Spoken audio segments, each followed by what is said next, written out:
I walked into this salon as one person, and walked out as someone I never imagined becoming.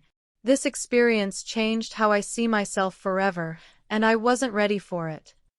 I remember the mirror before I remember anything else, the way it leaned slightly to the left as if it, too, was uncertain about telling the truth. I was already an adult by then, old enough to know the rules I'd been living under and young enough to still believe I could step outside them without losing everything. The salon smelled like citrus and warm air, and the floor hummed beneath my shoes as if the building itself had a pulse. I told myself I was only here for a haircut. That lie sat heavy in my chest, but it was the only one I knew how to carry. The mirror followed me to the chair. Or maybe I followed it. I had avoided mirrors my whole life, using them only as tools. Check the hair, straighten the collar, move on. But this one didn't let me rush. It waited. It showed me a face I'd rehearsed in public for years, composed, careful, guarded. The kind of face that never asks for too much. The kind that survives. When the stylist asked my name, my voice came out thinner than I expected. I gave the name everyone knew. The mirror caught the flinch before I could hide it. That was the first betrayal of the day, not by them, but by me. As the cape settled around my shoulders, I felt the familiar tug of war begin inside. Fear spoke first, as it always did. You don't belong here. This is a mistake. You can still leave. Longing answered more quietly, but it had been practicing for years. Just sit. Just breathe. Let something happen. The salon was busy, yet I felt alone in a way that was almost sacred. Conversations floated past me without landing. Laughter chimed and dissolved. Somewhere, a radio played a soft, forgettable song, and I clung to it like a lifeline. Music has always been my hiding place, sound without judgment, rhythm without rules. I told myself to count the beats, not the thoughts. When the stylist touched my hair, it wasn't dramatic. No lightning bolt, just a gentle certainty in their hands, like they knew where they were going even if I didn't. I watched the mirror again. With every small adjustment, something loosened. Not my appearance, my defenses. The face looking back at me seemed to ask a question I had avoided answering my whole life. What if you don't have to disappear to be safe? Shame arrived next, uninvited but familiar. It whispered that wanting this, whatever this was, made me weak, ridiculous, ungrateful. I swallowed hard and met my own eyes in the glass. For a moment, I imagined the mirror cracking under the pressure of all that unspoken history. Instead, it stayed whole. So did I. The stylist asked, gently, what I was hoping for. My mouth opened, closed, opened again. The truth hovered on my tongue, fragile as a soap bubble. I didn't say it yet, but for the first time, I didn't lie either. I said, I want to feel like myself, and let the sentence end there. The mirror caught the smallest change, my shoulders lowering, my breath deepening. It felt like the beginning of a song I'd heard before but never let myself sing. And as the scissors lifted, as the room leaned in just a little closer, I realized this wasn't about hair at all. It was about permission, and I was standing on the edge of giving it to myself. The first snip sounded louder than it should have, a clean, decisive sound that echoed inside me more than in the room. Hair fell into my lap, dark strands against the pale cape, and I felt a strange mix of loss and relief, like setting down a bag I'd been carrying so long I'd forgotten its weight. The mirror watched without commentary. It never told me what to feel. It only showed me what was changing. As the stylist worked, they asked small questions the way people do when they're trying to be kind without prying. How long I'd been thinking about this. What music I liked. Whether I preferred quiet or conversation. I chose quiet. Not because I didn't want to speak, but because I wanted to hear myself think without interruption. Silence can be generous if you let it. With each careful movement, my reflection softened. Not in a dramatic way, no sudden transformation, but in increments so subtle they felt intimate. My jawline looked less like armor. My eyes, always alert, seemed to rest for the first time. I leaned closer to the mirror, searching for signs of the person I'd imagined alone at night, the one who hummed along to songs and practiced smiling when no one could see. She wasn't fully there yet. But she wasn't hiding, either. Fear flared when someone walked past behind me, a stranger's glance grazing my reflection. My stomach tightened, old instincts snapping awake. They know, fear insisted. They can tell. I waited for the sting of judgment, the tightening of the room. It never came. The salon went on being a salon, ordinary, busy, uninterested in my private revolution. The realization landed softly but firmly. The world wasn't watching as closely as I'd been taught to believe. The radio shifted songs.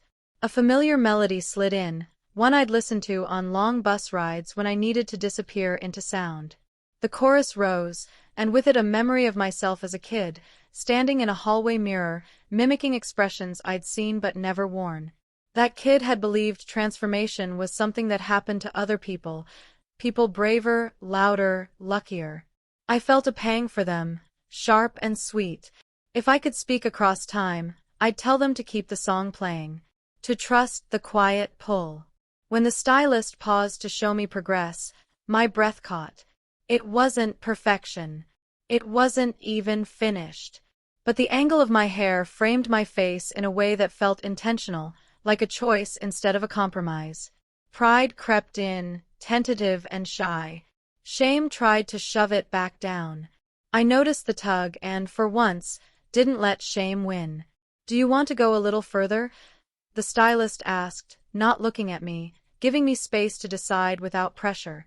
The mirror reflected my hesitation, my courage gathering itself like a tide. I thought about the rules I'd memorized, the warnings etched into me by well-meaning voices. I thought about the song, the kid, the way my shoulders had dropped earlier without asking permission. "Yes," I said. The word felt steady. Earned. As they continued, the mirror became less of an examiner and more of a companion. It held my gaze when my hands trembled. It returned my smile when it finally appeared. Small, uncertain, real. Something inside me shifted, not with fireworks, but with a click, like a lock opening. I didn't know where this would lead. I only knew I wasn't turning back. They wheeled a small cart closer, its drawers whispering open, and for a moment I almost laughed at how ordinary everything looked. Brushes, bottles, colors with names that sounded like weather and flowers. I had built this moment into something forbidden in my head, a line you don't cross without consequences. And yet here it was, arriving quietly, asking nothing dramatic of me, only honesty. The mirror stayed with me, faithful and unblinking. It reflected my hands twisting together in my lap, the way my foot bounced when nerves climbed too high. When the stylist asked if I was comfortable trying a little makeup, my chest tightened with a familiar fear, that wanting it would expose something fragile and unfinished. I nodded anyway. The nod surprised me with its ease. The first touch was cool and light, barely there. I focused on my breathing, on the song drifting from the radio again, as if it were the same one looping back to remind me I hadn't imagined the earlier calm. With each careful stroke, I felt myself learning a new language, one spoken in patience and permission. Nothing felt forced. Nothing felt like disguise. It felt like emphasis, like underlining a sentence that had been written all along. I watched the changes arrive the way you watch dawn through a window, slow enough to doubt, certain enough to trust. My features didn't vanish. They reorganized. Softness appeared where tension had lived. My eyes, especially, told a different story now. They looked curious instead of cautious, present instead of prepared to leave. A spike of fear cut through me when a voice nearby laughed too loudly.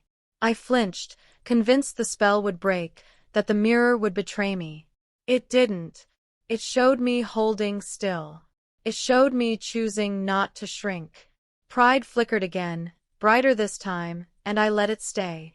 The stylist stepped back and asked how I felt. I searched for a word that didn't feel borrowed.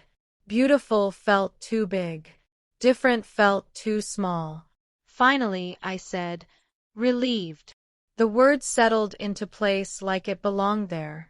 They offered me a simple outfit to change into, nothing dramatic, just clean lines and soft fabric.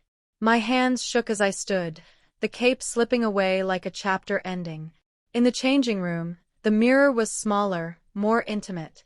I met myself there, half-dressed, heart racing.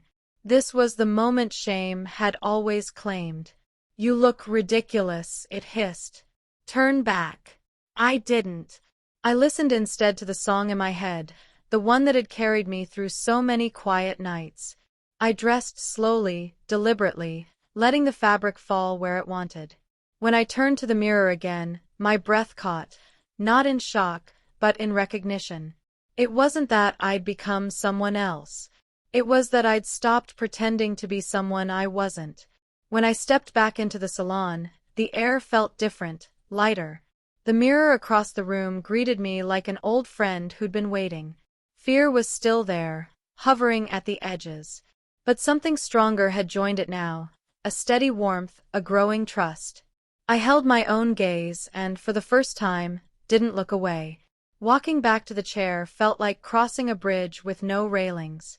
Every step echoed louder than it should have, not on the floor but inside my chest. I was acutely aware of my posture, my hands, the way I occupied space. The mirror caught all of it, the hesitation, the hope, the way I straightened my back as if standing taller might help me stand truer. The stylist smiled, not the polite kind you give out of habit, but the quiet, affirming kind that says I see you, and it's okay. That look did something unexpected. It loosened a knot I hadn't realized was still there. I sat down again, and the chair felt less like a spotlight and more like a place to rest. They adjusted small details with the care of someone finishing a painting, tucking hair just so, smoothing a line here, pausing to consider the whole picture. I watched the mirror closely now, no longer bracing for impact. Each adjustment felt like a conversation between who I'd been and who I was allowing myself to be. The two weren't enemies anymore. They were negotiating. A memory surfaced without warning. Standing in a crowded room years ago, laughing at the right moments, saying the right things, feeling entirely absent from my own body.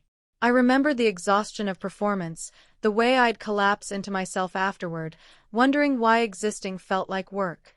Looking at my reflection now, that memory hurt, but it also clarified something. This, whatever this was, felt like rest.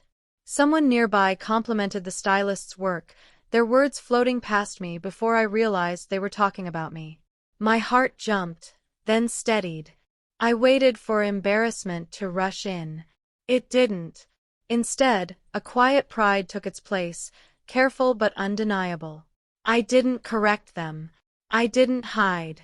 I let the moment land. The recurring song on the radio returned again, as if keeping track of my progress. The lyrics spoke of becoming, of crossing lines drawn by fear. I almost laughed at the timing.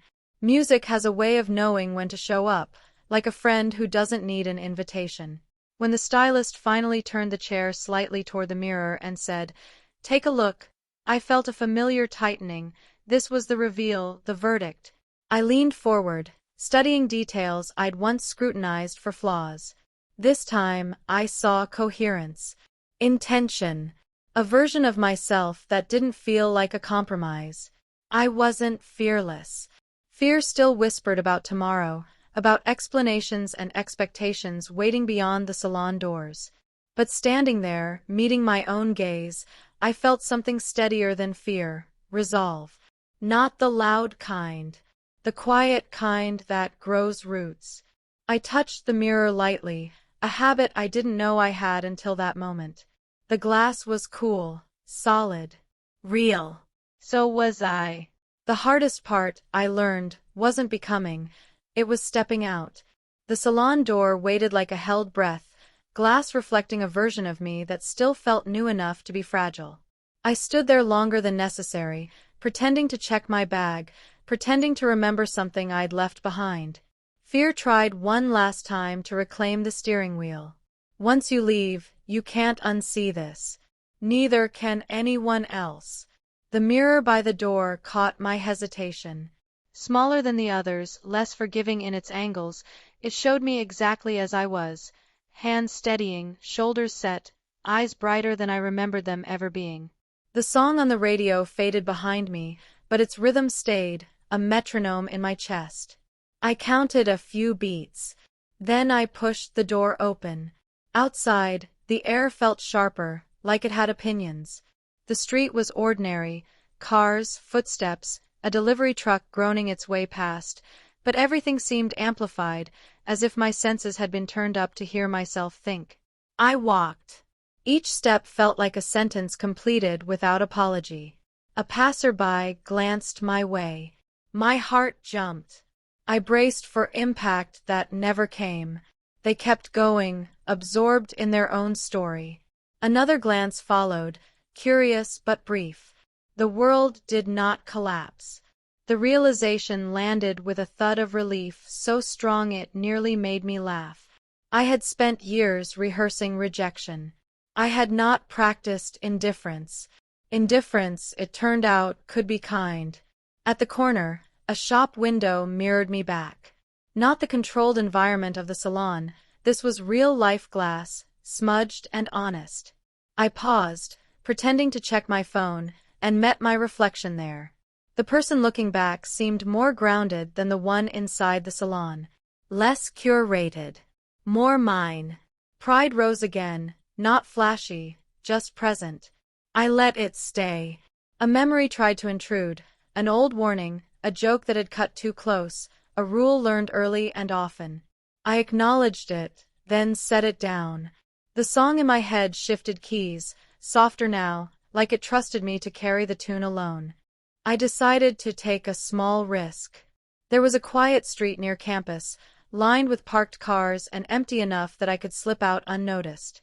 I slipped on the helmet, pulled the jacket over my shoulders, and for the first time, I imagined stepping outside as Alana instead of the version of me everyone expected.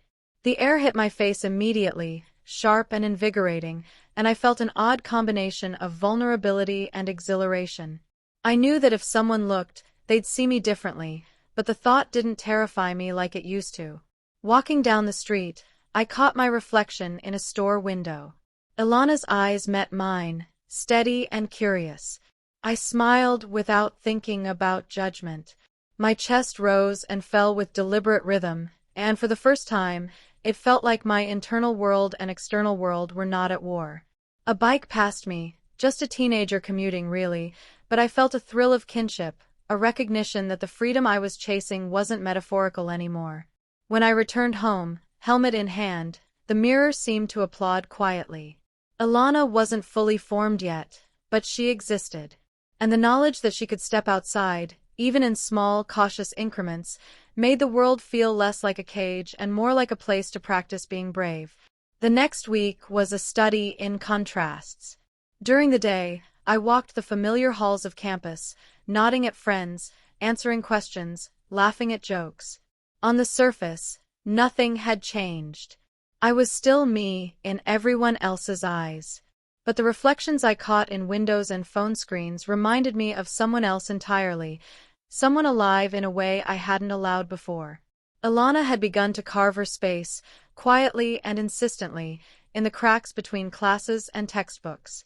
One evening, I sat on the edge of my bed, the helmet resting beside the mirror like a silent companion. I tried different hairstyles, smoothing strands, twisting them over my shoulders, experimenting with subtle shifts in how I presented myself. It wasn't vanity, it was exploration, learning how the outside could reflect the inside without betraying it. I whispered her name, feeling it settle deeper each time, Ilana. With every repetition, she felt more solid, more real. But self-acceptance wasn't linear. Doubt and fear still came in waves. What if I got seen? What if someone laughed, pointed, or questioned me? What if I wasn't enough? I gripped the edge of the bed, listening to the hum of traffic outside, reminding myself that uncertainty didn't erase who I was, it just tested how much I trusted it. The turning point came unexpectedly. I noticed a flyer for a small local motorcycle meetup, happening that weekend. Something inside me, a mixture of curiosity, courage, and the quiet insistence of Alana, pulled me toward it. I imagined showing up, helmet on, jacket zipped, walking into a room of strangers and letting myself exist fully. The thought made my chest ache with excitement and nerves at the same time. But for the first time, I didn't recoil. I wanted it. Saturday arrived with the kind of crisp air that makes every breath feel sharp and alive. I stared at the helmet on my dresser, tracing the scratches and reflections like old friends. Today wasn't just about wearing it, it was about showing up, stepping into a space that had nothing to do with my past routines or expectations. Ilana wasn't just a name anymore, she was a presence demanding acknowledgement. When I arrived at the meetup, the roar of engines and smell of leather hit me immediately. The biker's world was vivid, chaotic, and full of energy, yet it was also welcoming in a way I hadn't anticipated. People looked, nodded, smiled. Nobody questioned why I was there. My heart pounded, but instead of panic, there was a steady rhythm building inside me, matching the hum of the bikes. I lingered near a group of riders polishing their machines, watching the sun catch the chrome. One of them, a woman with a sleek black jacket and confident posture, glanced at me and smiled, a small, real acknowledgement. It was enough to remind me that acceptance often begins outside before it settles inside. I realized Alana didn't need everyone to understand her, only to exist confidently in her own skin. Later, I sat on the curb, helmet in hand, and allowed myself to breathe fully. I had crossed invisible lines I didn't know I was capable of crossing. The world hadn't shattered. I hadn't been ridiculed. Instead, I had met spaces where I belonged, even if briefly. And that, more than any reflection or whispered name, told me I was ready to keep going. The following week felt different, almost surreal. I carried myself differently now, not because I wanted attention, but because I had permission, from myself, to occupy space fully. On campus, I caught glimpses of people noticing subtle changes. The way I walked, the tilt of my head, the steadiness in my gaze. Some smiled, some didn't notice, and some glanced twice, but it didn't matter. Each reflection, each recognition, reinforced that Alana was no longer a secret or a fragment. She was present. One afternoon, I took the bike out for a short ride on a quiet street. The wind cut through the air, helmet secured, jacket snug, and for the first time, I felt the raw joy of movement without fear. Every turn, every shift of weight, every engine hum echoed inside me, harmonizing with something that had been dormant. I laughed out loud, the sound swallowed by the open sky, feeling both invisible and entirely seen. Returning home, I stood in front of the cracked mirror again. I traced the fracture with my eyes, noticing how it no longer split me, it highlighted me. I touched my face, my hair, the curve of my shoulders, and whispered, "We're here. We exist." It wasn't bravado or fantasy. It was truth. Ilana had become real because I had chosen to honor her, to let her grow slowly, patiently, even amidst doubt and fear. That night, I didn't rush to sleep. I lingered, imagining all the possibilities, the roads yet to ride, the faces yet to meet, the reflections yet to come. And for the first time, I felt a complete alignment of heart, mind, and body, the kind that doesn't demand explanation. The next morning, I woke early, sunlight spilling across the floor in warm golden streaks. I stood before the mirror one last time, not out of doubt, but to acknowledge the journey that had brought me here. The crack that once terrified me now seemed like a marker of growth, a subtle line showing the evolution from who I had been to who I had chosen to become. Ilana wasn't a disguise, a secret, or a fleeting experiment. She was real, tangible, undeniable. I put on the helmet one last time for practice, adjusted the jacket, and walked outside. The street stretched ahead, ordinary yet infinite, full of possibility. As I swung my leg over the bike and felt the engine hum beneath me, I realized something profound. Freedom isn't the absence of fear. It's moving forward despite it, claiming your space in a world that won't always understand.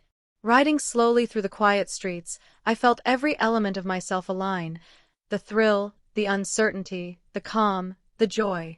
Every reflection in windows and puddles, every fleeting glance from a passerby, confirmed what I had always known deep down. Authenticity is magnetic, powerful, and necessary. Ilana wasn't a wish anymore. She was a life I had chosen to live fully. As the sun dipped toward the horizon, I finally whispered her name without hesitation. Ilana. And for the first time, the word carried no ly as I moved my hand, a reminder of continuity amidst change. I wasn't abandoning my past, I was carrying it forward, reshaped but intact. As I finally climbed into bed, exhaustion pressed in, not the heavy collapse of fear, but the gentle fatigue of having lived fully, if only for a few hours. I closed my eyes, letting the mirror's reflection linger in my mind. I wasn't finished. I wasn't perfect. But for the first time, I felt aligned, present, and permitted to exist exactly as I was. And in that moment, the night felt wide and open, full of possibility. The next morning, light spilled through the blinds in stripes across the floor, casting patterns that made the room feel alive. I hesitated before approaching the mirror, aware that the first glance would be a test. Would the reflection hold the same promise, the same alignment I had felt last night, or would doubt creep back in with the daylight? I studied myself slowly, deliberately, letting the mirror reveal everything without rushing. My hair had fallen slightly differently overnight, my skin carried the faint traces of sleep, and yet the eyes staring back were the same. Clear. Present. Alive. A thrill ran through me, subtle but insistent. This wasn't a dream or a fleeting transformation. This was real, and it was mine to inhabit. I caught myself touching the small bracelet again, the familiar jingle grounding me.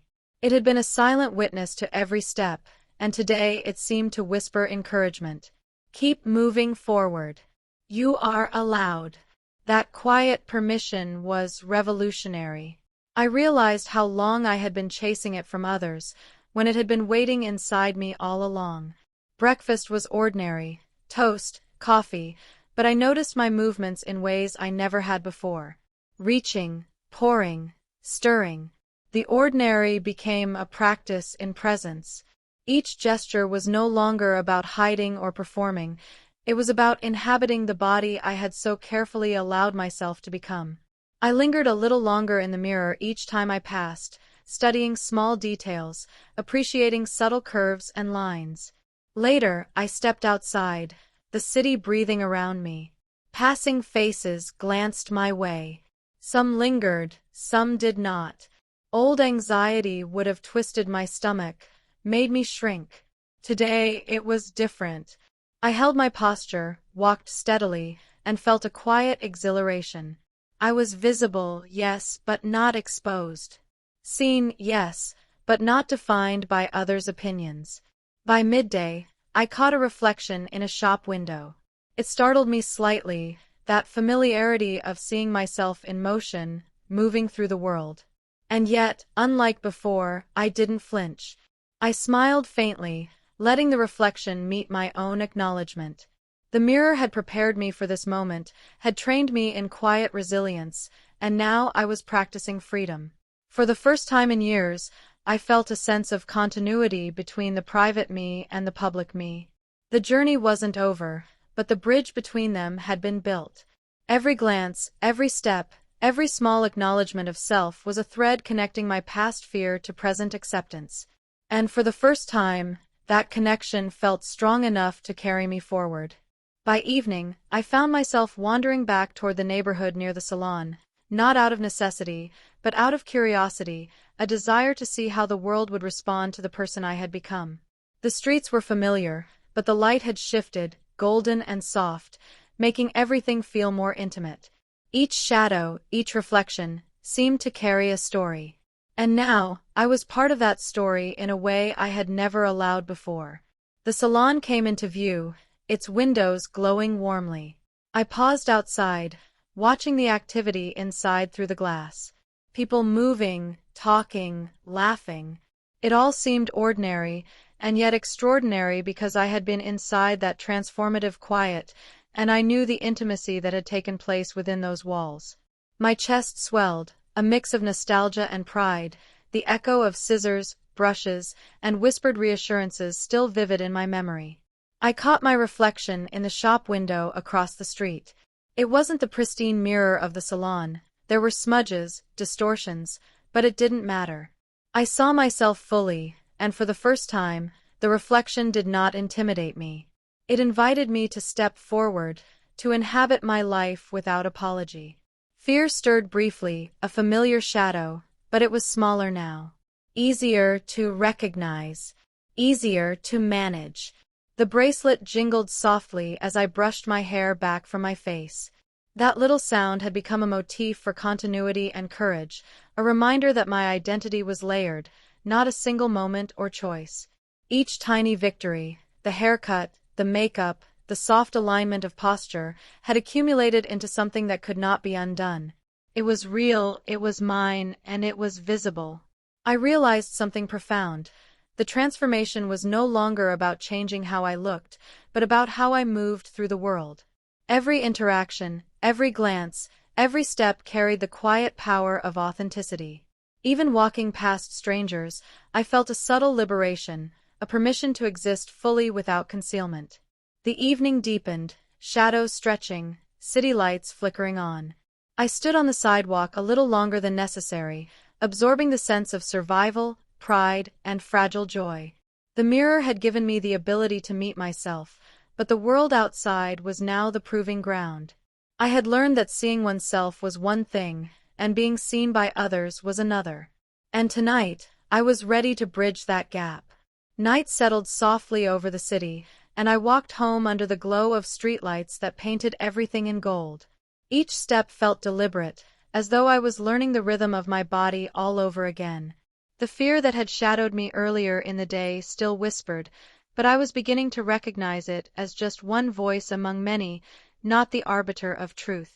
Passing reflective surfaces, I caught glimpses of myself. In each one, I noticed subtle differences: the tilt of my chin, the curve of my lips, the softness in my eyes. Each reflection felt like a checkpoint, confirming that the changes I had started in the salon weren't temporary. They were woven into the way I existed now. I smiled faintly at each one, a small ritual of acknowledgement. The quiet of the night allowed introspection to flow freely. I thought about how much I had hidden over the years: fear, longing, desire to be visible without shame. I realized that transformation had never been about the salon itself, or even the mirror. It had been about permission, giving myself the space to explore, to exist fully, to meet my own gaze without flinching. A breeze stirred, brushing against my face and hair, and I felt a sense of alignment I hadn't known was possible.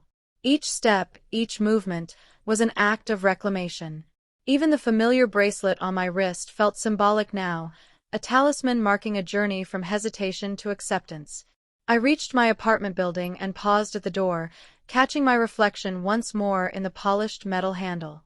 The fear and uncertainty were still there, yes, but tempered with something steadier: courage, presence, and quiet pride. I had confronted myself, reshaped my reflection, and let the world see the person I had been too long afraid to inhabit.